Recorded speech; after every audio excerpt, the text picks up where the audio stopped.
तो इसलिए एक अलग अनुभूति होती है, क्योंकि हमारे प्रधानमंत्री आदरणीय श्री नरेंद्र मोदी जी प्रधानमंत्री बनने से पूर्व इसी राज्य से एक अलग रागात्मक लगाव के साथ जुड़े थे। अभी आपने देखा कि उन्होंने कुछ दिन पूर्व ही जब वीडियो कॉन्फ्रेंसिंग के द्वारा एड्रेस किया तो उन्होंने हिमाचल को अपना दूसरे घर के रूप में संबोधित किया। पूर्व प्रधानमंत्री स्वर्गीय अटल बिहारी वाजपेयी जी तो वो औपचारिक रूप से कहते थे कि हिमाचल उनके लिए घर की तरह है। हमारे राष्ट्रीय अध्यक्ष श्री जगत प्रकाश नड्डा जी इसी राज्य से हैं, तो मानी हुई बात है कि हिमाचल के लिए भारतीय जनता पार्टी का क्या महत्व है यह स्वतः स्पष्ट हो जाता है। वैसे आईएनबी मिनिस्टर अनुराग ठाकुर जी भी लंबे समय तक युवा मोर्चा के राष्ट्रीय अध्यक्ष रहे हैं, तो नेता युवा हो या वरिष्ठ हो, भारतीय जनता पार्टी ने हिमाचल के लिए को सदैव महत्व सम्मान देने का कार्य किया है। वर्तमान समय में हमारी सरकार यहां हिमाचल के जन जन के कल्याण के लिए बड़ी कुशलता के साथ, बड़ी दृढ़ता के साथ काम कर रही है और केंद्र और प्रदेश सरकार दोनों के संयुक्त प्रयास से हिमाचल प्रदेश नई ऊंचाइयों की तरफ आगे बढ़ रहा है। यदि हम यह बात कहें तो पर्वतीय राज्यों में सबसे गंभीर और आपातकालीन समस्या होती है स्वास्थ्य सुविधाओं की, क्योंकि बाकी चीजों को तो आप पहले से प्लान कर सकते हैं, पर यदि स्वास्थ्य संबंधी कोई चुनौती आ जाए तो इसे प्लान करने में बहुत समस्या होती है। परंतु स्वास्थ्य के लिए इस सरकार ने बहुत शानदार कार्य किए हैं, चाहे प्राथमिक स्वास्थ्य हो या एडवांस्ड मेडिकल सर्विसेज। आप देखें कि आयुष्मान भारत की योजना के तहत और उसी के प्रकार से जो हिम केयर योजना प्रदेश सरकार ने लागू की है, इसमें कुल मिलाकर दोनों योजनाओं में मिलाकर 6,28,000 परिवार इससे लाभान्वित हुए हैं और जो इसमें पंजीकृत हैं, और 3 लाख से अधिक लोग इसका लाभ भी ले चुके हैं।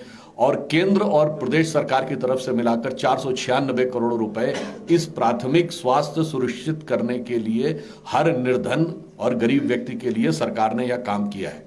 इसके बाद अगर यह बात आती है कि जो उच्च स्तरीय सुविधाएं, क्योंकि अक्सर क्या होता है कि आप रिमोट एरिया में हैं और किसी प्रकार की एडवांस मेडिकल फैसिलिटी की जरूरत पड़ जाए, तो आपने देखा कि हमारे यहाँ अटल इंस्टीट्यूट ऑफ सुपर स्पेशलिटी काम करना शुरू कर दिया है।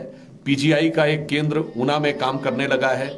एम्स बिलासपुर जो कि 1500 करोड़ की लागत से बना है, जो सभी सुविधाओं से सुसज्जित है और औपचारिक रूप से भी उसका बहुत शीघ्र ही लोकार्पण होने जा रहा है।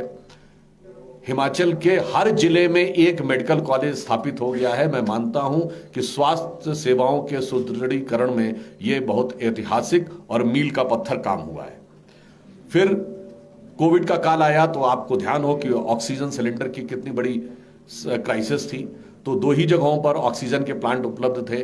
अब हम लोगों ने 48 स्थानों पर ऑक्सीजन की सप्लाई सुनिश्चित करने की व्यवस्था कर ली है, ताकि भविष्य में किसी भी प्रकार की ऐसी कोई चुनौती आए तो हिमाचल का स्वास्थ्य इंफ्रास्ट्रक्चर, हेल्थ इंफ्रास्ट्रक्चर उसका समुचित उत्तर देने के लिए तैयार रहे। और एक मामले में हिमाचल ने संपूर्ण देश में अपना गौरव बढ़ाया है कि सभी लोगों को 2 वैक्सीनेशन कोविड के कंप्लीट करने वाला वह भारत का पहला राज्य बना था। तो निश्चित रूप से स्वास्थ्य सेवाएं हो या स्वास्थ्य के प्रति सजगता अथवा सरकार की सक्रियता, ये तीनों का ही उदाहरण इस बात से स्पष्ट हो जाता है। उसके बाद यदि हम देखें तो सड़क की बहुत आवश्यकता पड़ती है यहाँ, और 40,000 किलोमीटर की जो सड़कें उनमें से 19,000 प्रधानमंत्री ग्राम सड़क योजना के द्वारा बनी है। इस सरकार के कार्यकाल में विगत 4 वर्षों में 5,800 किलोमीटर से अधिक की सड़कें बनी है, जबकि पूर्ववर्ती सरकार के कार्यकाल तक 4,300 कुछ बनी थी। उल्लेखनीय है कि 2 वर्ष तक कोविड के कारण कार्य रुका रहा या बहुत धीमी गति से संभव हो पाया। इसके बावजूद 5,800 किलोमीटर से अधिक की सड़क बनाने का कार्य निश्चित रूप से सराहनीय है। जल जीवन मिशन, तीसरी आवश्यकता होती है कि हर घर में जल पहुंचे। तो इस समय हम लोगों ने 90% घरों में जल पहुंचाना सुनिश्चित कर लिया है और इसके लिए भी प्रचुर मात्रा में डेवलपमेंटल फंड्स केंद्र सरकार के द्वारा दिए जा रहे हैं।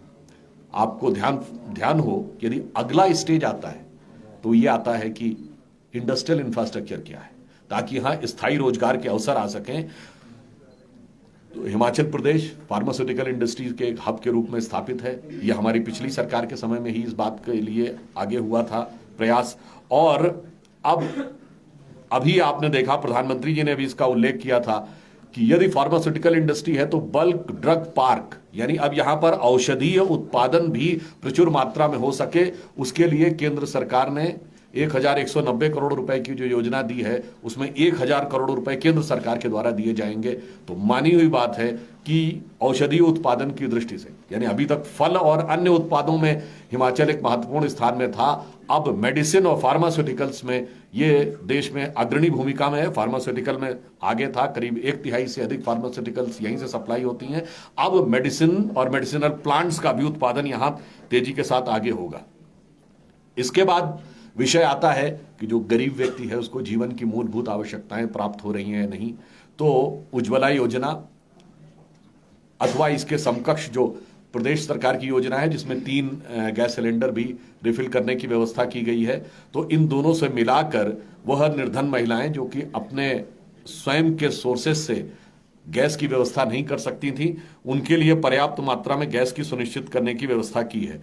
आप सभी जानते हैं कि मुख्यमंत्री जी के नेतृत्व में सहारा योजना भी चलाई गई है, जिसमें कि जो लोग निराश्रित हैं उनको 3000 रुपए महीने का एक प्रकार का सहयोग राशि दी जाती है। असंगठित क्षेत्र के 41,000 से अधिक श्रमिकों को भी 3000 रुपए महीने तक की यह सहयोग दिया जा रहा है। जो गर्भवती महिलाएं हैं उनको भी 5000 रुपए तक की आर्थिक मदद और 2 लाख से अधिक महिलाएं इस मदद को प्राप्त कर चुकी हैं।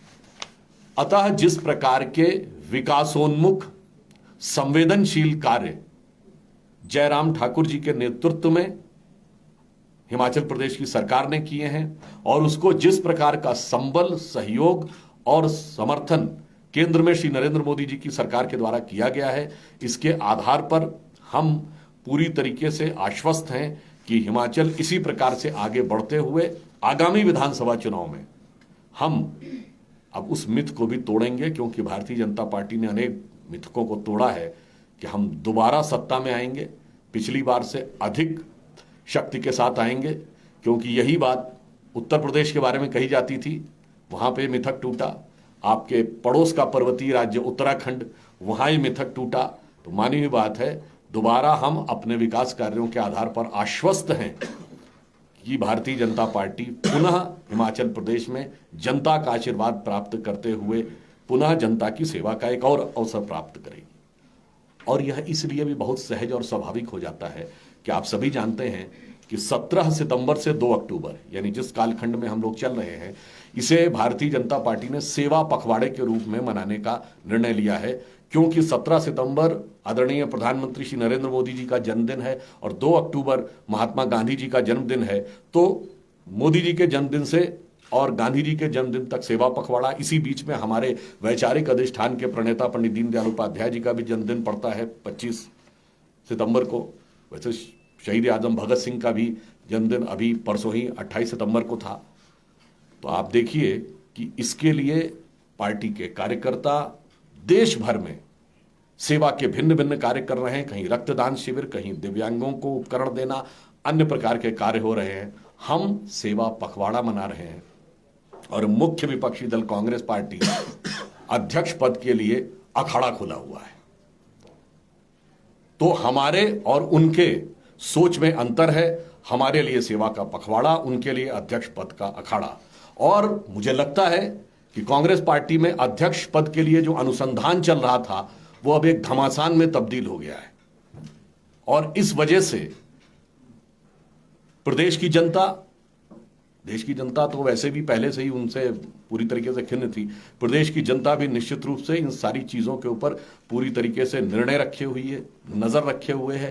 क्योंकि आप ये भी देख रहे हैं, आज वहां भी नामांकन का आखिरी दिन है। और देखिए, कल ही सुनने में आया था आनंद शर्मा जी के घर के ऊपर बैठक हो रही है और जाने क्या क्या वहां अंदर हो रहा है। स्थिति यह है कि एक उनका युवा नेता है जो अमेठी से विस्थापित नेता है, वो पद लेना नहीं चाहता। दूसरा राजस्थान का स्थापित नेता है जो पद देना नहीं चाहता। और इन दोनों के बीच में जो घमासान है, मुझे लगता है लेने देने के चक्कर में इस समय कांग्रेस को लेने के देने पड़ रहे हैं। तो मुझे लग रहा है जब उनका हाउसी ऑर्डर में नहीं है और उनका सारा फोकस इस समय आंतरिक सत्ता संघर्ष के बीच में है कि वो कौन किस प्रकार से एक दूसरे के बीच में शहमात का खेल करते हुए अपना सत्ता का केंद्र स्थापित कर ले, और हमारा पूरा फोकस सेवा के ऊपर है। और ये भी मैं ऑन द लाइटर नोट कह दूं, आपने शायद भारत के इतिहास में कोई ऐसा उदाहरण नहीं देखा होगा कि जिस पार्टी में राष्ट्रीय अध्यक्ष पद के लिए जिसका नाम प्रस्तावित हो और वही बागी की श्रेणी में आ जाए।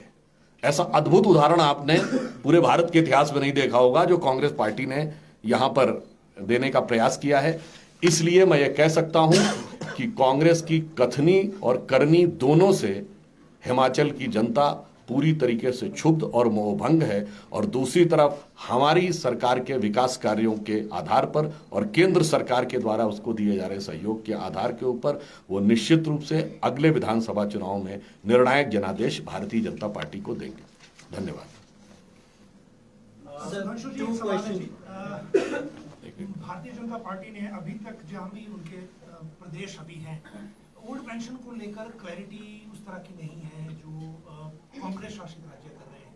हिमाचल में इशू था कि यहाँ कांग्रेस ने वादा किया हुआ है कि जैसे ही सरकार आएगी 10 दिन के अंदर ओल्ड पेंशन को बहाल करेंगे।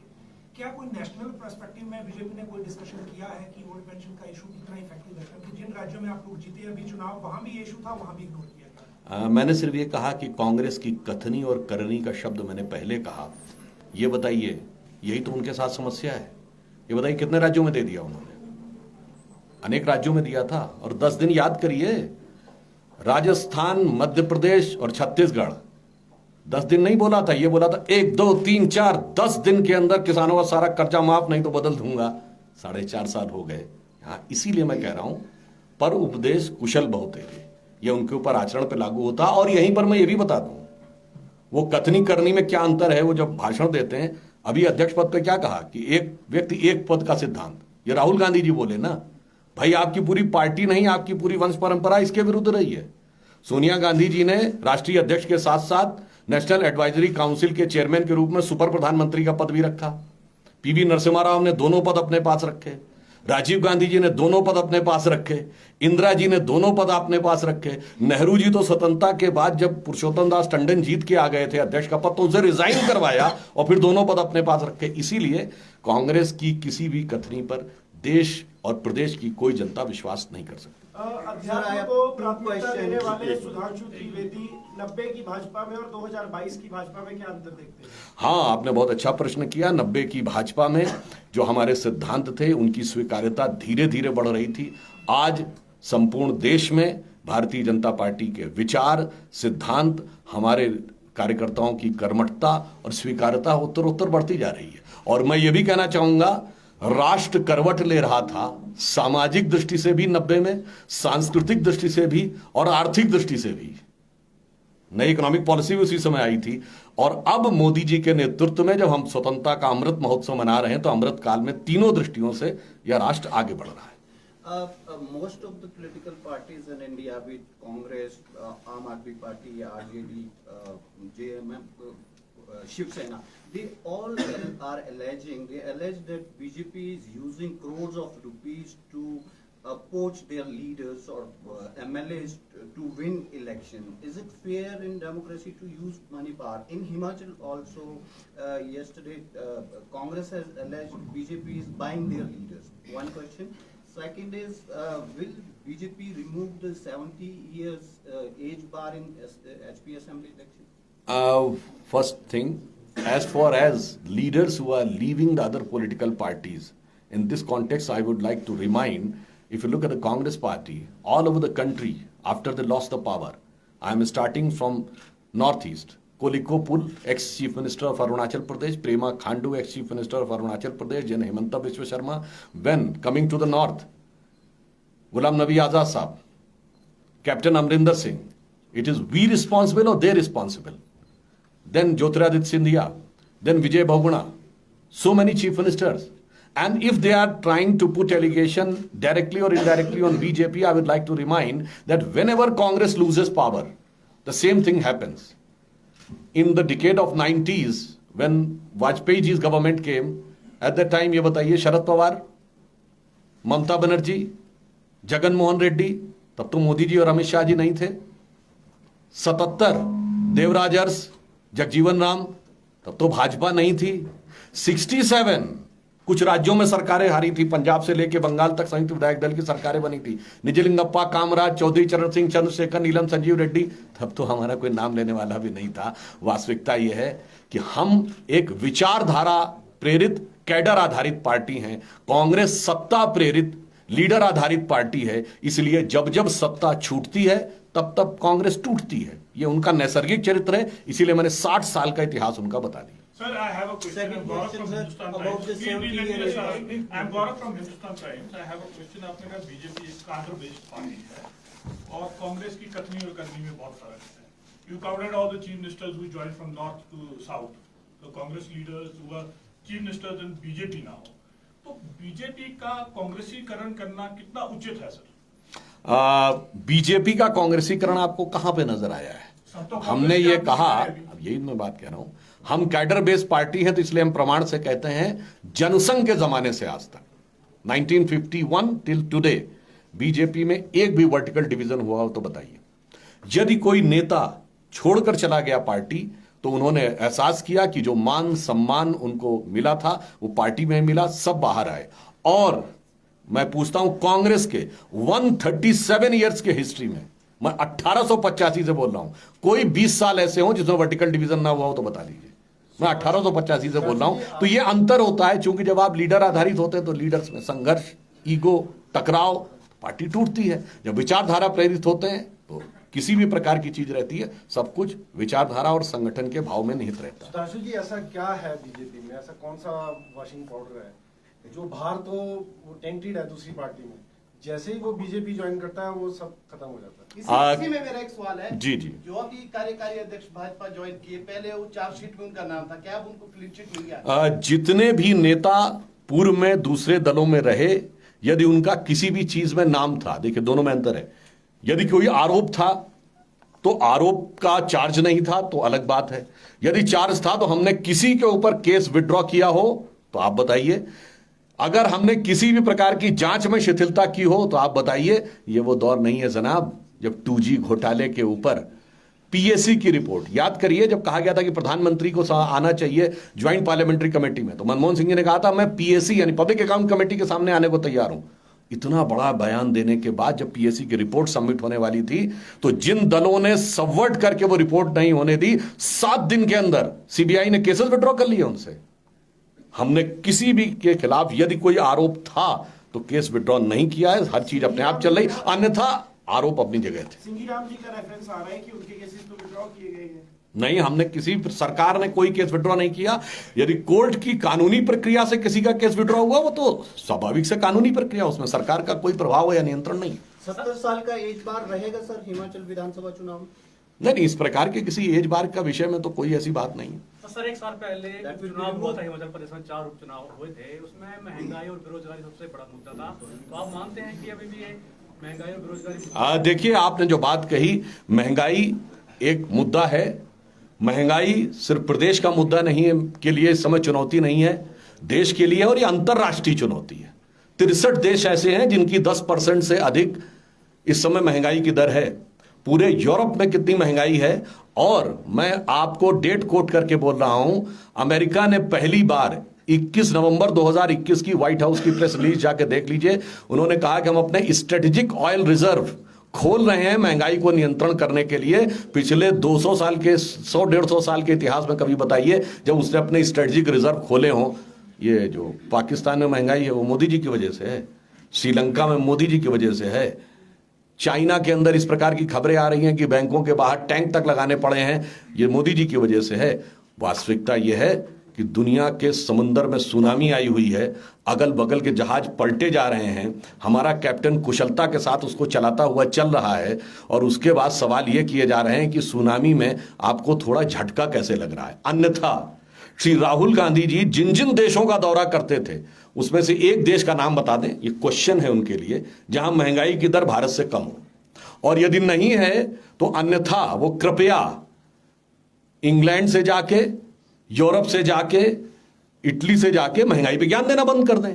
आपने जिस जिस देश में जाकर भारत के बारे में महंगाई का ज्ञान दिया है, बताइए, अमेरिका, ब्रिटेन, इटली, थाईलैंड, जाके चेक कर लीजिए, सब जगह महंगाई की दर भारत से ज्यादा है। तो इस वैश्विक संकट में भी महंगाई की चुनौती का कुशलता के साथ मोदी जी के नेतृत्व में सरकार और भारत सरकार निकलने में सफल हो रही है। आज भी रेट ऑफ इन्फ्लेशन 6.7% है और रेट ऑफ ग्रोथ 8.5% है, यानी अभी भी महंगाई की दर से काफी ऊपर हम विकास की दर रखने में सफल हैं। सर, हिमाचल प्रदेश में बीजेपी का ऑपरेशन लोटस कहां तक पहुंचा है?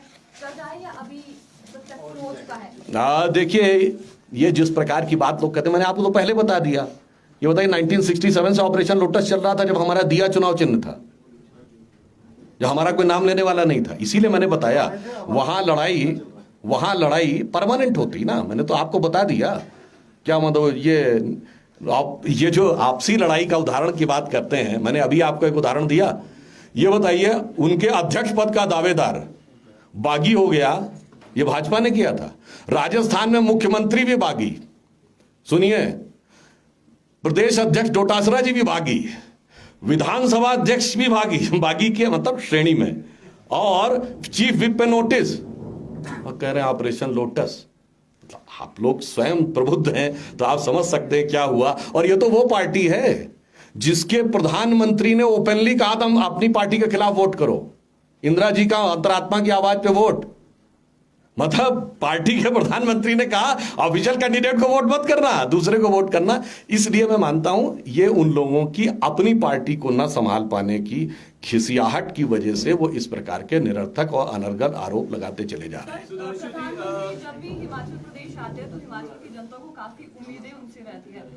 विशेषकर अगर बात करें किसानों को, काफी लंबे अरसे से मांग रही है कि बाहर से जो हिमाचल में सेब इंपोर्ट किया जाता है उसको जो ड्यूटी है उसे 100% किया जाए। उस मांग को अभी तक पूरा नहीं किया गया है। और दूसरा सर, हिमाचल इस वक्त तकरीबन 70,000 करोड़ के कर्जे के तले दबा हुआ है और उसको लेकर भी केंद्र सरकार की ओर एक उम्मीद भरी नजर से देखा जाता है कि उसको लेकर कोई राहत क्या मिलेगी हिमाचल को? देखिए, हिमाचल की भौगोलिक परिस्थिति और प्राकृतिक परिस्थितियों के अनुसार जो यहां पर सबसे बेहतर औद्योगिक विकास हो सकता है उसके लिए सरकार ने काम किया। जैसे मैंने बताया, फार्मा इंडस्ट्री पहले किया था, अब बल्क ड्रग पार्क अब किया है, और एक और काम किया जिसका भविष्य में हिमाचल को बहुत लाभ मिलने वाला है।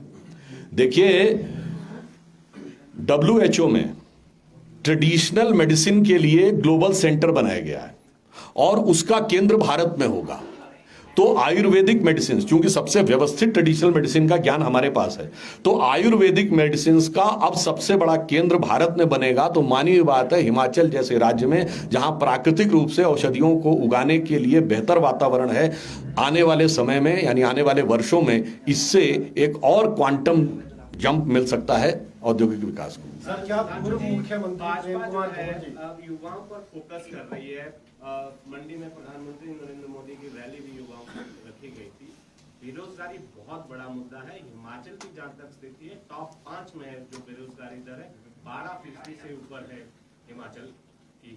तो बेरोजगारी के मुद्दे पर भाजपा का जो स्टैंड पहले रहा है वो ये कांग्रेस भी कह रही है कि वो वादे पूरे नहीं हुए हैं रोजगार देने। देखिए, मैंने जैसे आपसे कहा कि कोविड और उसके बाद के उत्पन्न हुई वैश्विक परिस्थितियों के चलते हुए अर्थव्यवस्था के सामने चुनौतियां हैं, परंतु इसमें पुनः मैं कह रहा हूं, दुनिया के किसी भी देश से बेहतर महंगाई पर नियंत्रण, बेहतर बेरोजगारी पर नियंत्रण हम करने में सफल हुए हैं। मैं एक छोटा सा उदाहरण देना चाहता हूं। आंकड़े पे वो कहेंगे हमने ये बोला, आपने ये बोला। ये बताइए, आप सब मोबाइल हैंडसेट यूज करते हैं। मोबाइल हैंडसेट का भारत दुनिया का सबसे बड़ा कंज्यूमर है। 2014 से पहले भी हम सेकंड बड़े कंज्यूमर थे। पर हमारे यहां मोबाइल फैक्ट्री बनाने वाली कितनी कंपनियां थी? 2 फैक्ट्रियां, 2। अब हैं 200। और दुनिया में मोबाइल हैंडसेट बनाने वाली सबसे बड़ी कंपनी सैमसंग की दुनिया की सबसे बड़ी फैक्ट्री भारत में। अब मानी हुई बात है, अगर 200 फैक्ट्रियां खुली हैं तो उसमें कुछ ना कुछ तो रोजगार सृजन हुआ ही होगा। अगर सड़कों का इतना निर्माण हुआ है तो कुछ ना कुछ तो लोगों को रोजगार मिला ही होगा। इसीलिए मैंने कहा, मगर कोविड ने उसमें एक झटका दिया था। अब हम उससे बाहर निकल रहे हैं और बहुत तेजी के साथ आने वाले महीनों में IMF और वर्ल्ड बैंक ने भी इस बात को लेकर आशा व्यक्त की है कि अब भारत अगले वर्ष में दुनिया की सबसे तेजी से उभरती हुई अर्थव्यवस्था होगा, तो रोजगार के और भी अच्छे और बेहतर अवसर प्राप्त होंगे। चलिए, प्रेम कुमार धूमल जी आजकल सक्रिय है, आम आदमी चुनाव लड़ रहे हैं वो। आम आदमी पार्टी ने आरोप लगाया कि स्कूलों की दुर्दशा है और स्कूल शिक्षा जो है हिमाचल में बहुत बदतर है। आपके विधानसभा उपाध्यक्ष ने स्कूल में जाकर बच्चे को थप्पड़ मार दिया। अब कांग्रेस ने आरोप लगाया कि नेताओं को धमकाया जा रहा है, खरीद फरोख्त की जा रही है, और अब जो है स्कूल के एक प्रिंसिपल को विधानसभा उपाध्यक्ष ने जाकर धमकाया है। तो क्या भाजपा की छवि धूमिल हुई है या कि उभरी है? देखिए, मेरा विचार है कि आप जिन दोनों पार्टियों की बात कर रहे हैं, अब एक है भारत की सबसे पुरानी पार्टी जो पुरानी धुरानी हो गई है, उसका चरित्र आप देख चुके हैं, और एक ये नई पार्टी है, सबसे नई नवेली पार्टी है, इसका चरित्र तो कैसा बदलता हुआ दिखाई पड़ रहा है, आप ये देख लीजिए। अब हम क्या टिप्पणी करें? उनके अधिष्ठाता, उनके वैचारिक आधार के प्रणेता, उनके पितृ पुरुष अन्ना जी चिट्ठी लिख चुके, अब बाकी तो क्या रह जाता है। इसलिए मैं मानता हूं प्रदेश की जनता दोनों ही पार्टियों का वास्तविक चरित्र देख चुकी है। और नेता का क्या? नहीं, किसी भी विषय के ऊपर जो भी चीज के ऊपर कार्रवाई है वो संवेदनशीलता और सजगता के साथ, कोई भी प्रकरण होगा, इस प्रकरण की कोई स्पेसिफिक जानकारी तो अपने को नहीं है, परंतु भारतीय जनता पार्टी और उसकी सरकार समाज के हर वर्ग के लिए जितनी संवेदनशीलता और ईमानदारी के साथ काम करते हुए अपने को भारत की राजनीति में स्थापित किए हुए, ऐसा कोई उदाहरण किसी दूसरी पार्टी के पास नहीं है। आप सबका